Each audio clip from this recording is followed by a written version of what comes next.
Oi, gente, tudo bem com vocês? Aqui, professor Raul Alves, de Biologia, mais uma vez aqui para a gente conversar sobre os temas mais importantes, mais relevantes de Biologia, com aquele recado de sempre: se ajeita aí no seu local de estudo, né? Sua cadeira, seu sofá, sua poltrona do papai, que seja, qualquer lugar que você esteja confortável, né? Que esteja bem, né? Para poder novamente aqui comigo falar sobre alguns dos temas mais legais, alguns dos temas mais importantes que você precisa estar ligado, ligada em Biologia nesse ano, beleza? Espero que você esteja bem, espero que você esteja passando por esse momento da melhor maneira possível, né? Com saúde física e principalmente com saúde mental, que nesse momento talvez seja o mais importante, a gente conseguir controlar a nossa ansiedade, controlar a nossa euforia de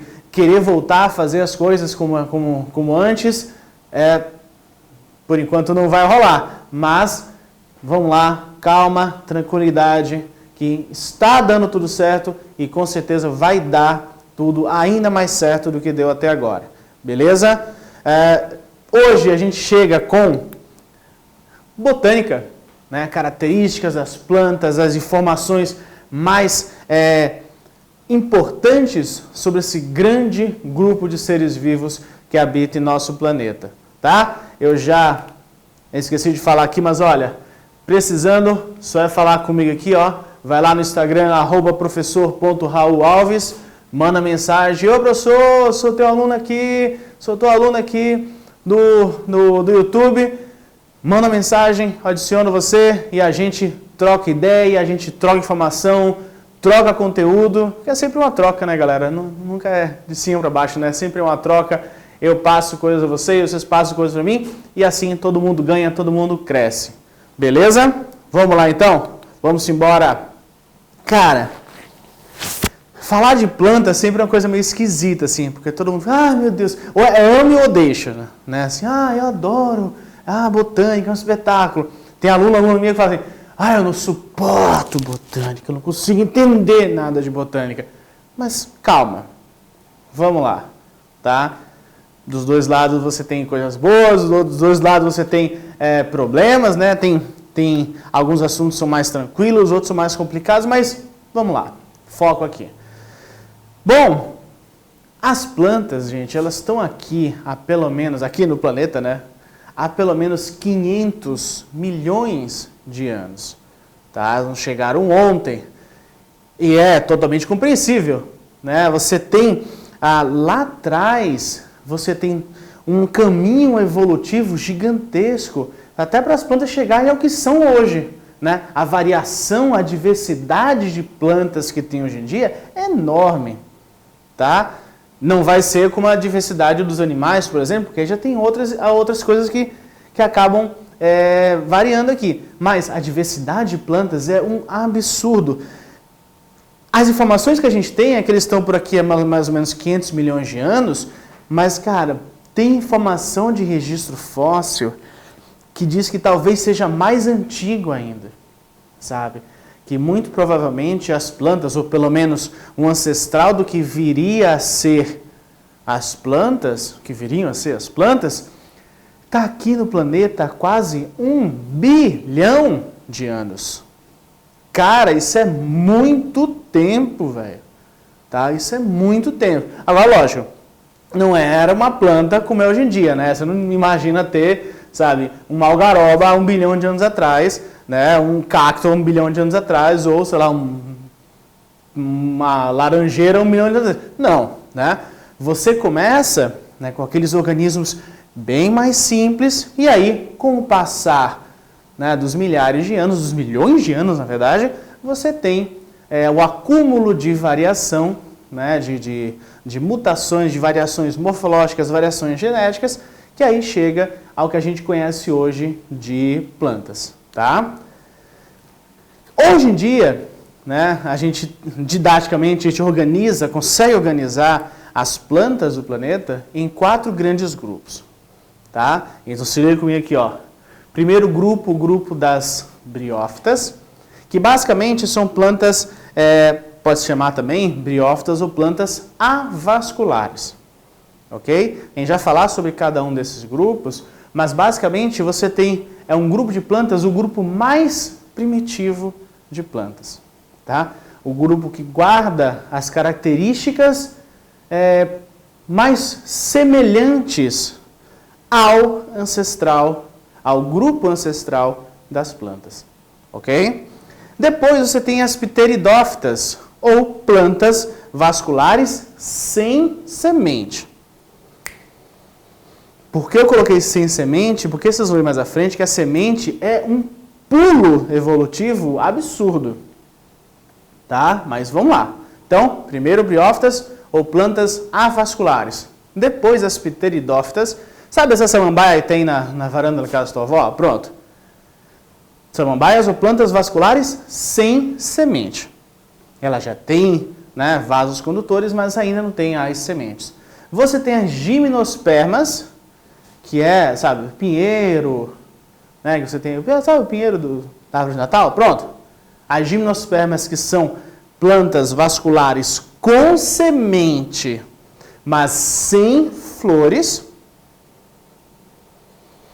Percebeu a informação a mais aqui? Fica ligado, tá? E aí você tem, por último, não degrau evolutivo, não dá pra gente falar de evolução como degraus, sabe? Mas quando você tem o acúmulo de variações ou de adaptações ao ambiente terrestre, você tem as angiospermas, ou plantas vasculares. Aí é o top de linha, né? Plantas vasculares, com semente, com flor e com fruto. Beleza? Então, os 4 grandes grupos aqui. Briófitas, pteridófitas, gimnospermas e angiospermas. Característica geral delas. Beleza, vamos lá. Primeira coisa, todas são pluricelulares e multicelulares. Tá? Todas elas têm todo o seu organismo, né, todo o seu corpo formado por muitas células, ok? E por células com diferentes funções, grupos celulares com diferentes funções, formando justamente o quê? Tecidos. Tecidos vegetais, tá? Todas são eucariontes, beleza?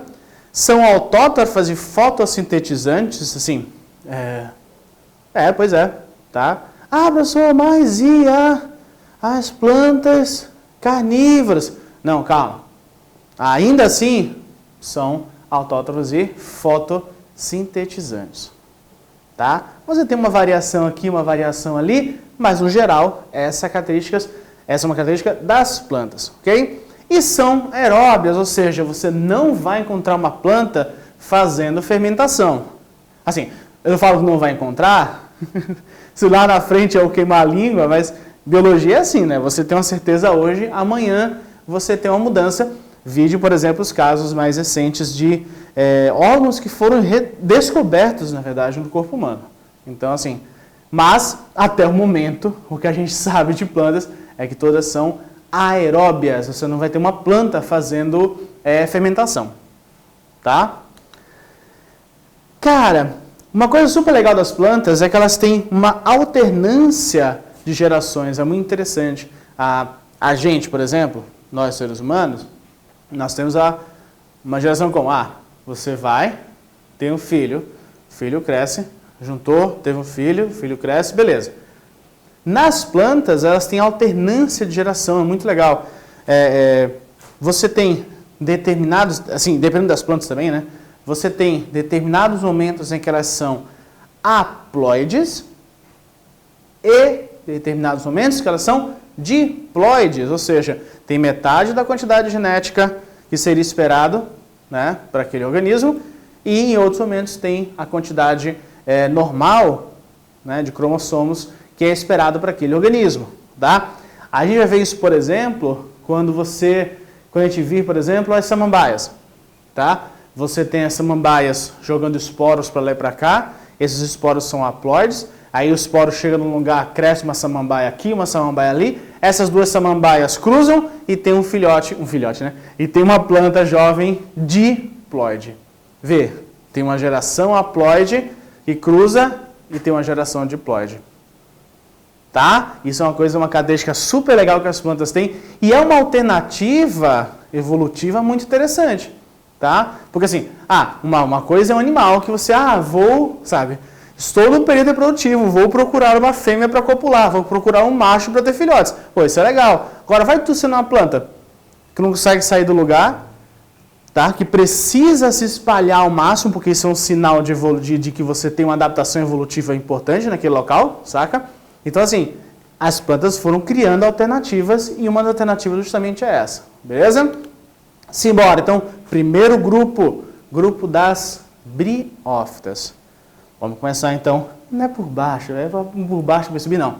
Vamos começar pelas que têm as características mais primitivas e a gente vai seguindo nos grupos que apresentam características mais derivadas, tá? Em todos esses casos, eu estou falando de características primitivas derivadas que tenham a ver com a possibilidade de viver no ambiente terrestre. Isso é uma coisa super legal de falar, porque é o seguinte, se você for olhar com calma, quanto mais perto, quanto mais próximo das angiospermas você chega, você vai observando características que permitiram e que permitem que as plantas vivam no ambiente terrestre. Tá? Se você for pensar que o ancestral das plantas, né, a hipótese mais forte sobre o ancestral das plantas é que todas as plantas que você conhece hoje em dia vieram de uma alga ou de um grupo de algas, e aí algas são aquáticas, tá? Cada vez mais você se afasta desse grupo das algas, mais você vai demonstrando características que permitem que você viva no ambiente terrestre. Tá? Então vamos lá, observa comigo aqui cada uma dessas características, como elas têm relação com essa coisa de você mudar, sair da água e viver no ambiente terrestre. Tá? Seja a planta, seja os animais, seja os fungos, você vai sempre ver que os grupos mais primitivos eles têm uma característica única que é, ou uma característica em comum na verdade, que é ter uma proximidade muito forte com o ambiente aquático. Tá? E aí, quando você vai derivando mais, a diversidade evolutiva vai aumentando, você vai ver que as características que você vê lá na frente são características que permitem viver no ambiente terrestre. Tá? Vamos embora para briófitas. Briófitazinhas ou musgos que você conhece muito bem, deve ter na sua casa, no seu sítio, né? Se você for em algum parque ecológico, você tem lá aquele riachinho, você vai ver aquele musgo, né, nas pedras, sabe aquele musgo que você escorrega e cai de bunda no chão? Pronto, é exatamente esse, tá? Vê, primeira coisa, essas plantas, como eu falei para vocês, é um grupo bastante primitivo, ela guarda características de grupos primitivos, tá, de plantas. Então, primeira coisa, elas não têm vaso condutor. Como assim? Não tem, tá? Por quê? Porque ela, primeira coisa, não tem vaso condutor, porque lá atrás os grupos de algas de onde se originaram as plantas também não têm vasos condutores. Eles viviam dentro d'água, né, galera? Para que ficar criando vaso condutor que leve, seiva para ali, para lá, para cá, leve água para lá e para cá, se ela está dentro d'água? Para que gastar energia criando uma estrutura tão complexa se ela está dentro d'água? Percebe? Tá? Então, primeira coisa, não tem vasos condutores. Segunda coisa, aí que vem interessante, elas já começam a ser terrestres. Tá? Você não vai encontrar uma briófita aquática, sim, que viva dentro d'água. Tá? Mas, como ela não tem vasos condutores, tá? E guarda ainda muitas características dos grupos primitivos de plantas, ou do que viria a ser as plantas, você vai encontrar musgo ou as briófitas aonde? Em ambientes úmidos e sombreados. Tá? Se for olhar, faz todo sentido. Você não tem vaso condutor. Por não ter vaso condutor, eu sou muito pequena. Tá? Imagina, você não vai conseguir ter uma briófita de 1,5 m de altura, tá? Se não tem vasos condutores. Se não tem vaso condutor, como é que eu vou mandar, água e nutriente daqui de baixo para aqui para cima? Então não dá para ter um musgo de 1,5 m de altura. Então o musgo vai ter o quê? 2, 3, 5 centímetros Mais do que isso, cara, a difusão, né, de água entre as células não vai rolar. Tá? Não tem condição de movimentar. Gravidade, né? Gravidade atrapalha o processo. Ok? E, como eu falei para vocês, não tem flores nem tem sementes. Isso é óbvio, é um grupo super primitivo, mal saiu da água, ainda está se encontrando aqui no ambiente terrestre. Beleza? Esse grupo é muito interessante porque, apesar de... isso é informação importantíssima. Apesar de ele conseguir viver no ambiente terrestre, quando eu falo para vocês que eles têm que viver no ambiente úmido, não é só porque eles são pequenos, não tem vasos condutores, tem que mandar água para ali e para cá. Mas é porque a reprodução deles só acontece se tiver água. Tá, não precisa ser uma cachoeira caindo em cima do coitado do musgo, mas tem que ter uma gota d'água. Tá, uma gotinha d'água que consiga permitir com que o anterozoide consiga chegar na osfera, tá? Os nomes são esquisitos, anterozoide, osfera. Mas, cara, faz a ligação aqui, somatozoide e óvulo. Tá, a ideia é a mesma, beleza? Só que está falando de um musgo. Para o anterozoide, que seria o somatozoide da briófita, consiga chegar na osfera, também conhecida como óvulo da briófita, precisa ter água. O anterozoide, ele é flagelado. Ele precisa ter água para poder nadar.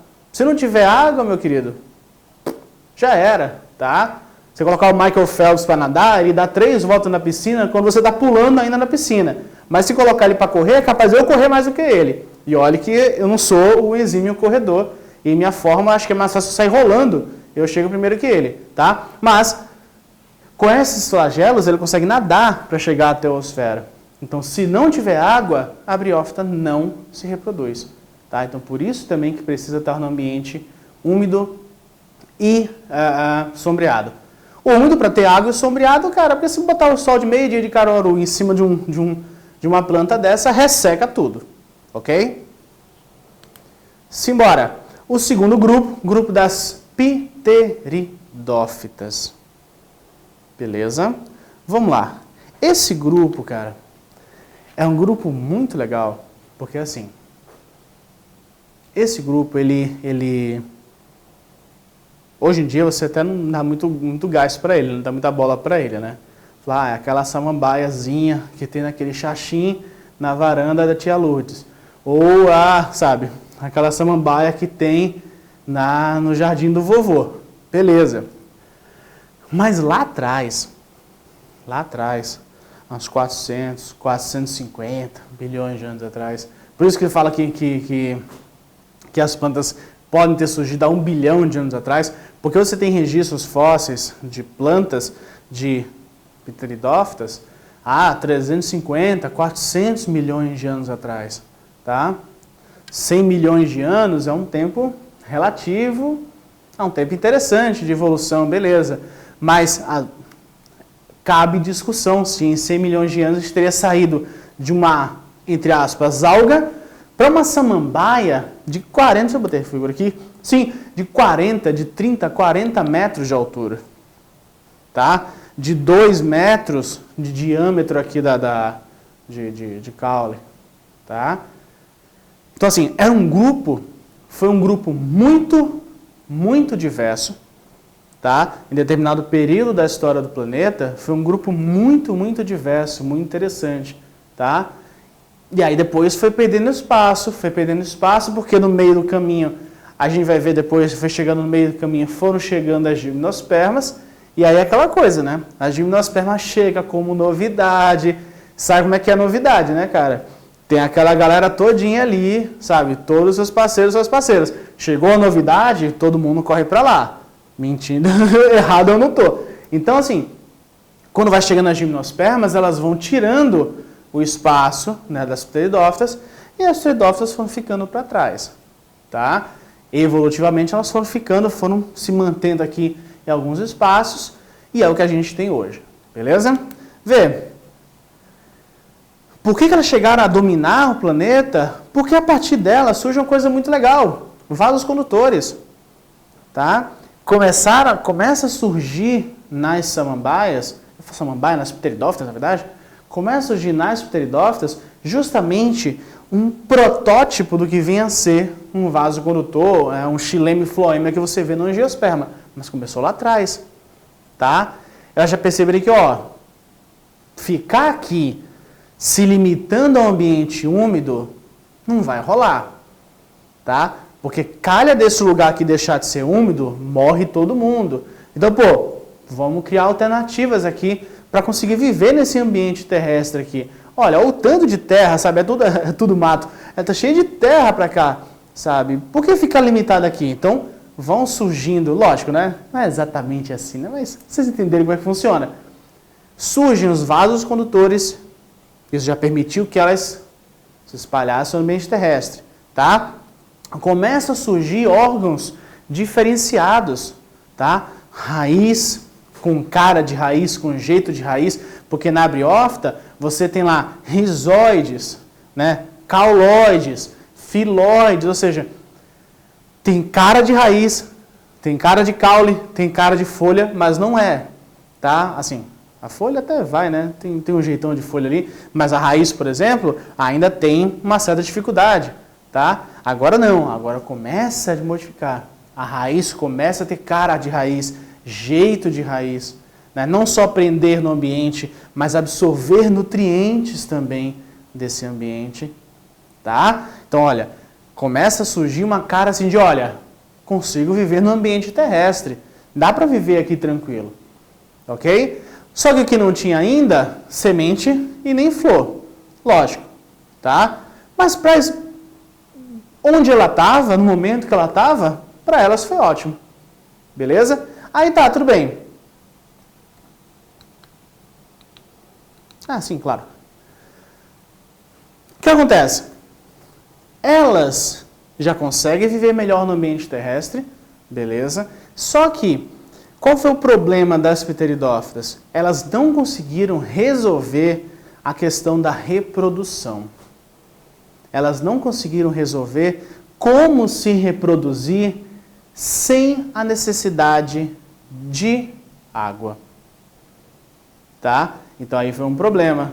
Isso foi um problema que segurou bastante as pteridófitas no ambiente terrestre. Elas até conseguiram desenvolver, né, características que, poxa, para o ambiente terrestre é legal, mas essa da reprodução segurou elas. Tá? Então, ainda com todas as modificações que as pteridófitas têm, ainda assim, elas precisam de água para reprodução. Tá? Elas ainda precisam de água para reprodução. Então, bota isso na memória. Briófitas e pteridófitas precisam de água para reprodução. Pelo mesmo problema dos anterazoides. Tá? Para chegar à nosfera, tem que ter água. Se não, já era. Tá? Fica difícil a situação. Ok? Ainda assim, as pteridófitas conseguiram se dividir em 3 grandes grupos. Tá? O grupo aqui, das licopodíneas, que você tem aqueles licopódios, selaginela, essas pteridófitas, sabe, miudinhas. Você tem as cavalinhas, que fazem parte do grupo das equisentíneas, tá? E finalmente você tem as samambaias e as avencas fazendo parte do grupo das filicíneas, que é o grande grupo, é o grupo mais diverso de pteridófitas, tá? Mas olha, interessante, se você for olhar com calma, se você for lembrar de algumas plantas dessas, todas elas reduziram bastante seu tamanho, tá? Você não tem samambaias de 2 metros, 3 metros, 10 metros de altura, ok? Samambaias são pequenas, as cavalinhas também não são tudo isso, e as selaginelas também, ok? Justamente porque chegou no planeta um outro grupo de plantas que eu falei para vocês, as gimnospermas foram chegando lá, ok? Mas antes de passar para as gimnospermas, tem uma coisa interessante. Vocês já viram aqui, se tem samambaia em casa, deve ter visto aqui já, tá? Esses bloquinhos, esses agrupadinhos aqui de esporos, tá? Esses esporos são justamente a alternativa que as pteridófitas criaram para viver no ambiente terrestre, para se espalhar pelo ambiente terrestre. E aí foi o que eu falei, ela joga esses esporos em samambaias, Aí essa samambaia daqui, ó, haploide, enquanto ela aqui haploide, aí sim, elas fazem a fecundação e daí sai uma pteridófita diploide. Aí essa pteridófita diploide vai produzir esporos e se espalhar. Então ela fica sempre nesse esquema. Se espalha haploide, se reproduz diploide, se espalha haploide, reproduz diploide e assim vai se espalhando, né? E assim vai correndo, ok? Esse é o ponto-chave, tá? Que vai mudar todo o processo de viver no ambiente terrestre. Tudo bem? Esse é o ponto-chave e isso aqui vocês vão ver no nosso próximo vídeo. Guarda aí, tá? Fica ansioso aí, que daqui a pouco no nosso próximo vídeo a gente vê sobre sementes e segue falando sobre os grandes grupos de plantas mais adaptadas ao ambiente terrestre. Foco, força, fé, calma, tá dando tudo certo e vai dar tudo certo. Fica tranquilo, fica tranquila, a gente está indo bem. Até mais.